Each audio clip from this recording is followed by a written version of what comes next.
Hello everyone. I have to address this Dez Bryant situation. I would let the story marinate for a couple of days just so I can not overreact. You know me, master of overreaction. I didn't want to get on here and be like, Dez, I can't believe you're stupid. I didn't want to do that. And especially with the severity of what he supposedly did. Now, it is a misdemeanor, of course. So in law terms, it's not very prosecutable, if that's a word. You know what I'm saying? So he's probably not going to get that much through the law. However, there is a it's a different situation here, because if it was a DUI or possession charge or something, you know, something a stupid kid to do. You know what I'm saying? Then it's like, yeah, give a kid another chance. But this is a little special different. For one, it's domestic violence. And that's a pretty big deal. It's more than a pretty big deal. It's huge. You don't put your hands on women. You don't. You know what I'm saying? And then I know there's fights between married women and married men and dating people and stuff like that. I know, whatever. But you do not put your hands on women. And if you do, you should go to jail. Period. You can hurt them. Especially big, strong, overgrown men. You can hurt them severely. You do not put your hands on them. So but that's in me. That's in me. So I can't put that as much on somebody else. It's just hard for me to support someone that would actually put his hands not only on a woman but his mother. And I don't care. We need to watch our morals here, because I've seen a lot of Cowboy fans out there talking, calling his mom all kind of names, which is not cool on any level.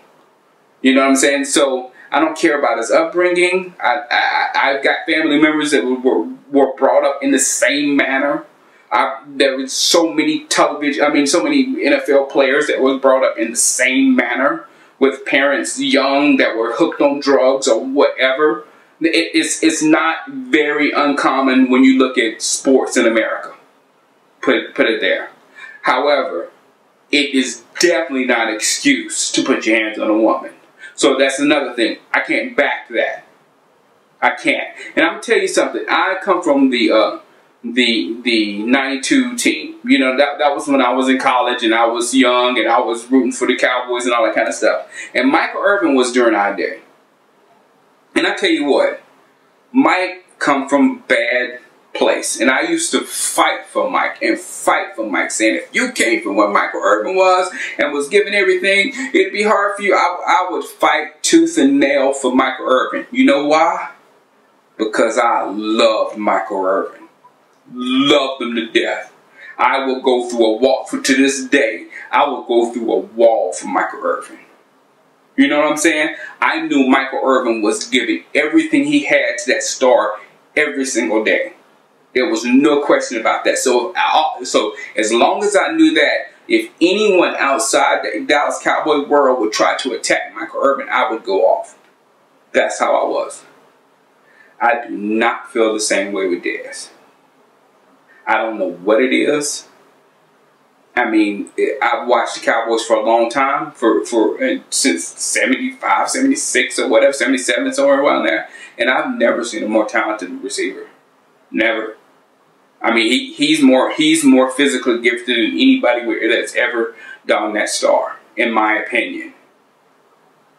But that doesn't make me love him like I love Mike, to where I can fight for him and stuff like that. So I guess Dez has to do the right things as far as going to the meetings on time, putting the extra time to figure out the routes and stuff like that. I hear he's doing all that stuff in the off season, but he's got to do all that stuff and prove to us on the field that he is worthy for us to look over his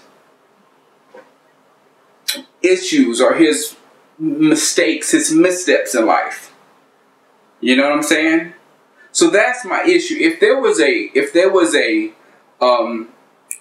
sub-level of him working so hard in Valley Ranch and being a A+ person and student and teammate and everything there, it would be not a totally different situation because you still don't put your hands on your mama.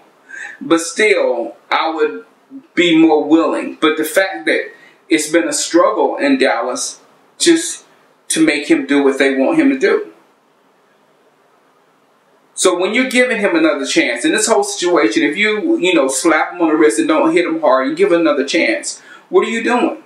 Are you making him think that he's untouchable even more if he's not punished severely?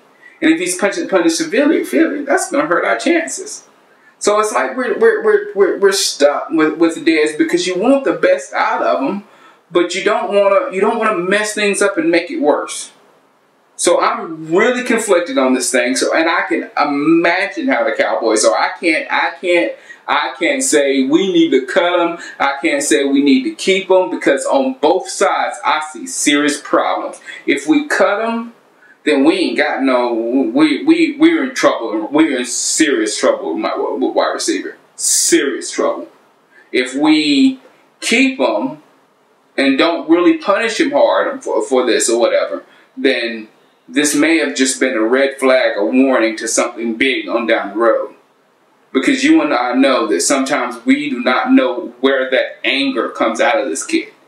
But we've all seen him on the sidelines in a game. We saw Darrelle Revis making him mad and forgetting about playing football. We've seen that.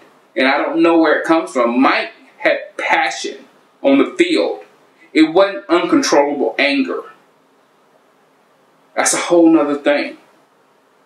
So that's I just had to get my little thoughts out there on Dez. And next week I'm going to start cutting on the lights to tdcs.tv. DC Fanatics coming over and we're going to blog together, and it's going to be pretty wild. I'm going to have a Facebook fan page to where there's going to be a live feed there, so I'll have a live feed of me going to training camp and hopefully a live feed of some actual practices while I'm there.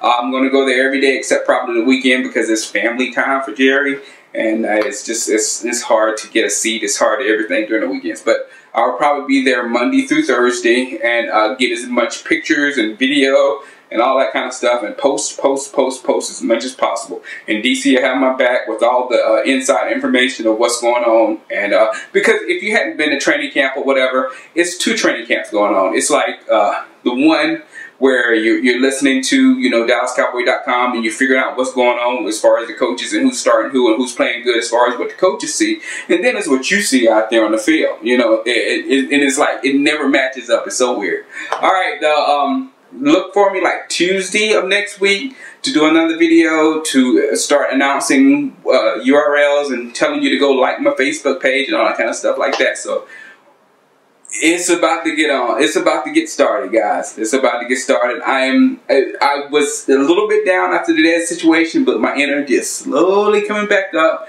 and I'm sure by next week I'll be crazy again. All right? Have a good weekend. Holla at you. Peace.